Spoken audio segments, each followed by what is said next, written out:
Siempre está participando. Cuando se puso la luz eléctrica aquí, fue uno de los iniciadores, de los que empujaron a la gente para que tuviéramos la luz eléctrica aquí en Comitán.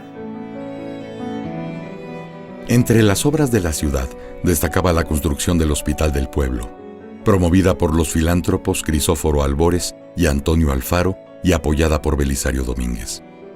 Durante años, la Junta de Beneficencia había recibido para tal propósito la entusiasta contribución de los comitecos, incluyendo la de aquellos que a causa de su pobreza aportaban su trabajo, como albañiles o carpinteros o como peones en el acarreo de piedra y madera.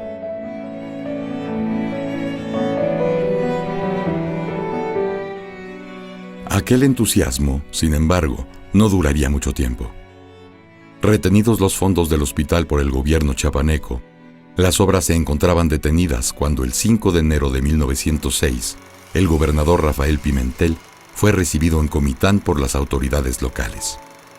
En medio del banquete ofrecido en su honor, Belisario, que no había sido invitado, lo acusa de sustraer los dineros del pueblo con base en una ley injusta y contraria al clamor popular.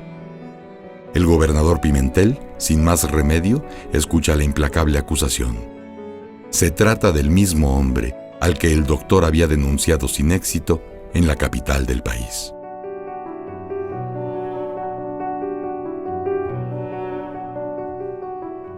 Exijo en nombre de los comitenses la devolución del dinero que pertenece al hospital y a nadie más. Y le exijo también que si no ayuda, al menos no entorpezca. Los dineros del pueblo se han evaporado cada vez que el gobierno se ha dado la paternal facultad de administrarlos.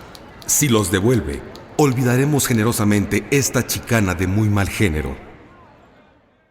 Como por arte de magia, los fondos retenidos por el gobernador regresaron al hospital, consolidando el prestigio moral del doctor Domínguez. La tentación de la política, sin embargo, estaba muy lejos de él. Se consideraba un comiteco más, con mayores responsabilidades por el bien común, debido a que eran mayores también su preparación y su peculio. Y más bien lo que encontramos es un hombre que se resiste a la actividad política, que no quiere participar en la vida política, pero que tiene siempre frente a sí la idea de que hay que cumplir con el deber. En 1911, el deber de la política finalmente llama a Belisario Domínguez cuando la Revolución Mexicana, surgida meses atrás, agudiza los conflictos locales. Enfrentados como siempre, la disputa entre los ladinos conservadores de San Cristóbal y los liberales de Tuxtla se expresa en temas viejos y nuevos: la religión, el control de los indios y las tierras, la sede de la capital chiapaneca y los pleitos entre maderistas y antimaderistas. En medio de la crisis, nadie parece más idóneo que el doctor Domínguez para ocupar la presidencia municipal del pueblo.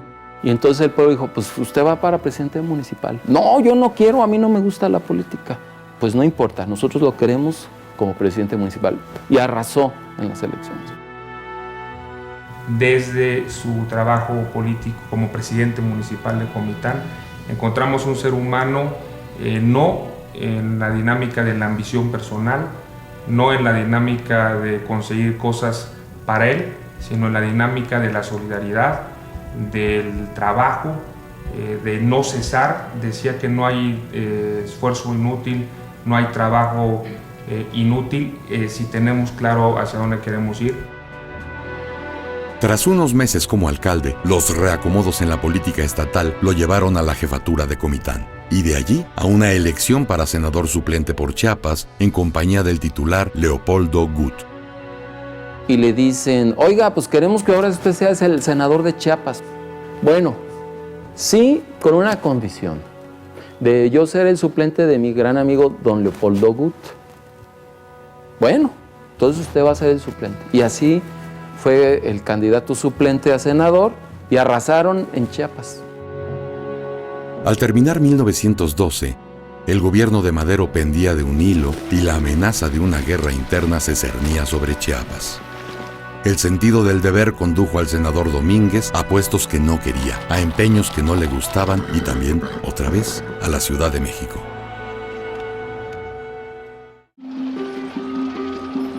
En febrero de 1913, el asesinato del presidente Madero y la usurpación del gobierno por el general Huerta sacudieron al país.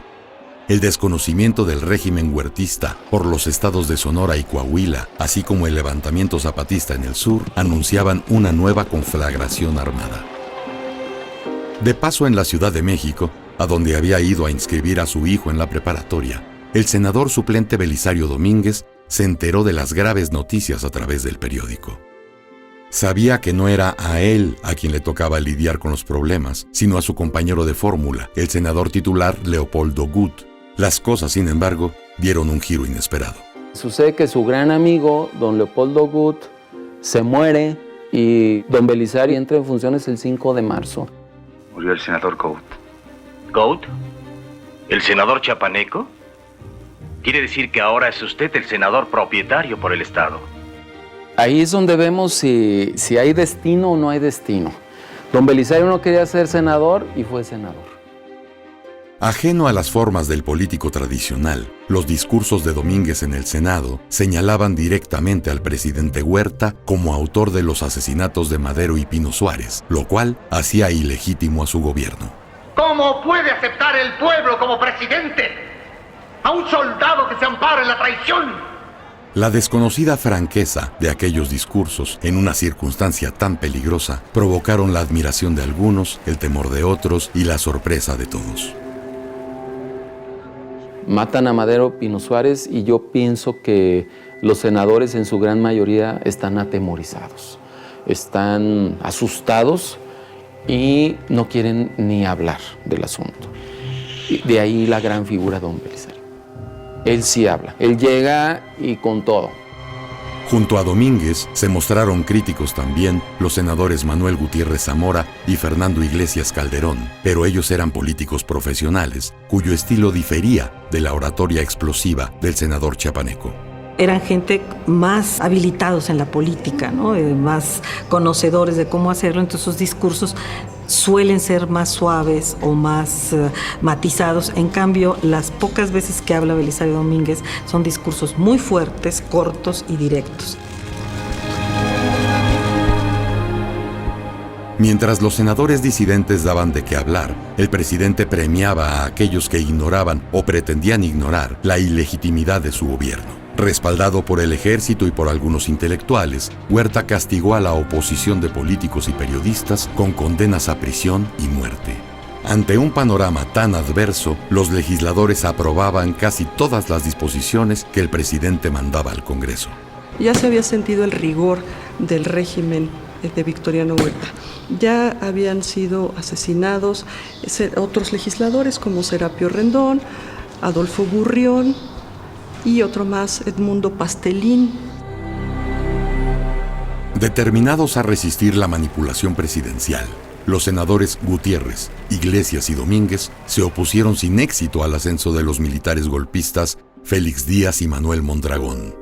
Belisario, fiel a su costumbre, no se anda con medias tintas y expresa su opinión en el Senado.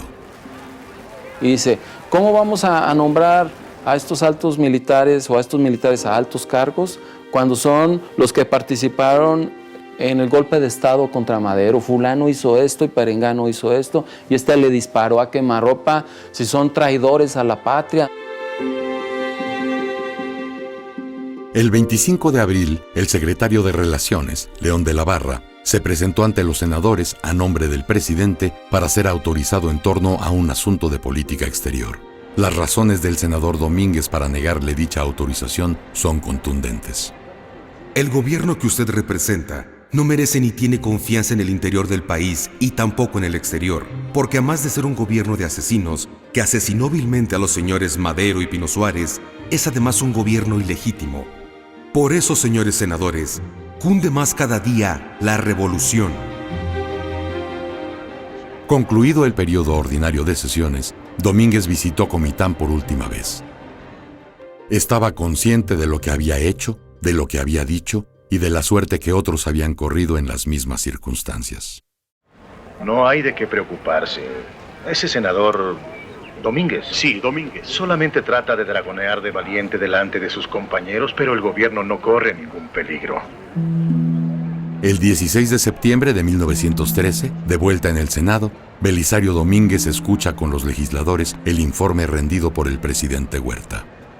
Victoriano Huerta presenta su informe de gobierno y plantea un panorama totalmente diferente a la realidad. Estamos pacificando el país, el compromiso que hice va bien. Y obviamente no, hay muchos problemas en el país, no está pacificado.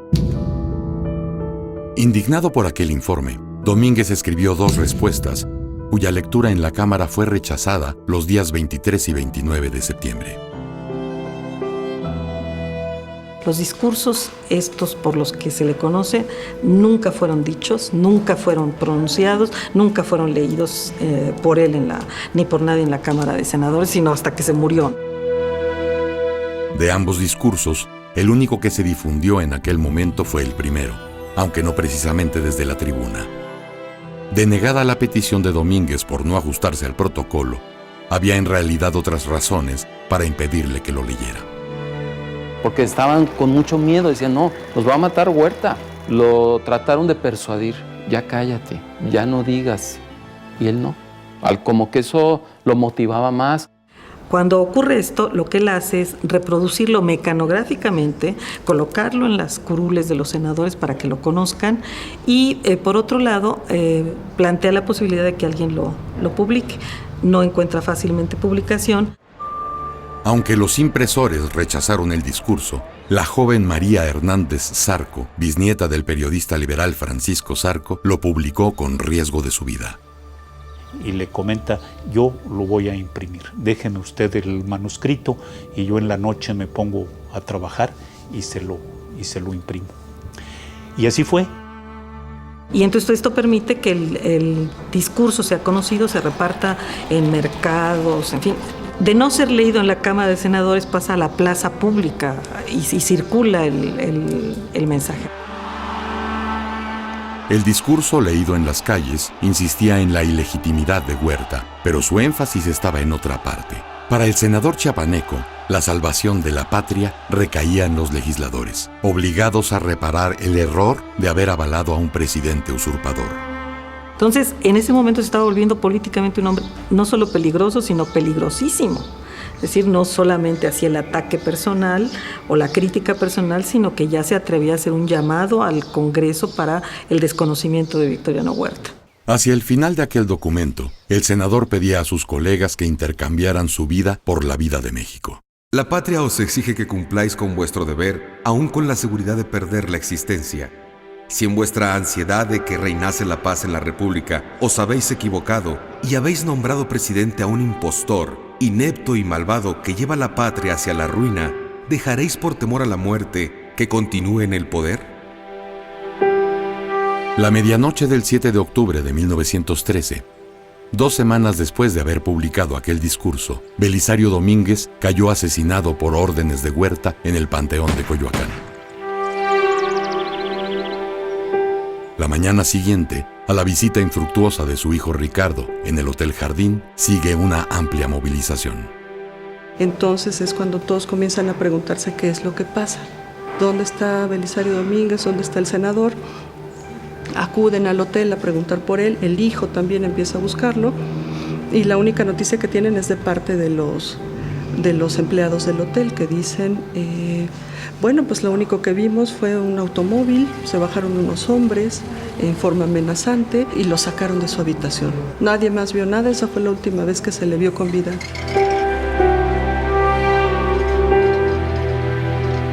Desaparecido el senador, los congresistas recuperaron el valor que antes les había faltado. Sabedores de que el gobierno obstaculizaba la investigación, la emprendieron por sí mismos. Amenazaron con reunirse en otro sitio que ofrezca las garantías que el presidente les niega.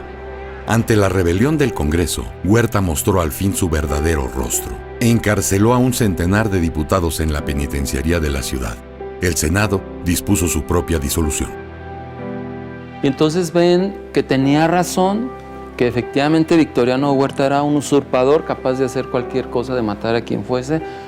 Si nosotros nos vamos a quedar hincados ante el dictador, no, hay que salir a la calle y vamos a protestar. Horas después de su entierro clandestino en Coyoacán, la memoria del senador chiapaneco se convirtió en el revulsivo moral que había buscado inútilmente ser en vida. Su muerte, una muerte pensada, construida, fue la ofrenda de un hombre libre a una nación encadenada. Hay un mensaje de dignidad muy claro en Belisario Domínguez. Entonces, eso es lo que nos da 1913. Acciones como la de Reyes, Díaz y Huerta, pero también acciones como la de Carranza, como la de los seguidores del Plan de Guadalupe y como la de Belisario Domínguez.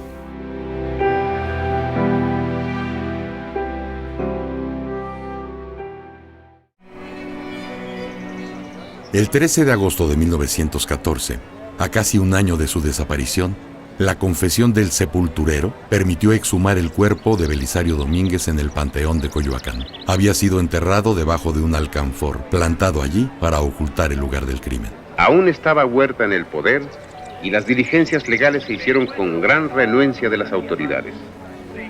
El cadáver fue identificado por Ricardo, el hijo de Belisario Domínguez. Atrapan a la gente que lo asesinó, se sabe la historia, cómo se le dio la orden a la policía reservada de secuestrarlo, de asesinarlo. Tras la derrota del huertismo, Domínguez se convierte en sinónimo del valor civil y la resistencia moral de los mexicanos ante los atropellos del poder. Sus restos, depositados con honores en el Panteón Francés de la Ciudad de México, fueron exhumados nuevamente en 1938 y conducidos por su hermana Erlinda hasta Comitán. Y viene gente a visitar al doctor, la gente que tiene fe en él, a pedirle por su enfermedad, porque hay gente enferma que viene aquí, trae sus flores, veladoras. A 100 años de la muerte de Tío Beli, como suelen llamarle, los comitecos no recuerdan tanto al héroe del Senado como a su médico entrañable, su protector. Y algunas personas o indígenas que me platican del doctor Belisario Domínguez se ponen a llorar cuando ya los ancianitos, ¿verdad?, que conocieron a Belisario Domínguez o que les contaron algo de Belisario Domínguez, era como si hablaran de un santo querido, de un santo protector. En el centro de la ciudad, la antigua residencia familiar es hoy la Casa Museo Belisario Domínguez, un espacio que custodia la memoria material del héroe comiteco.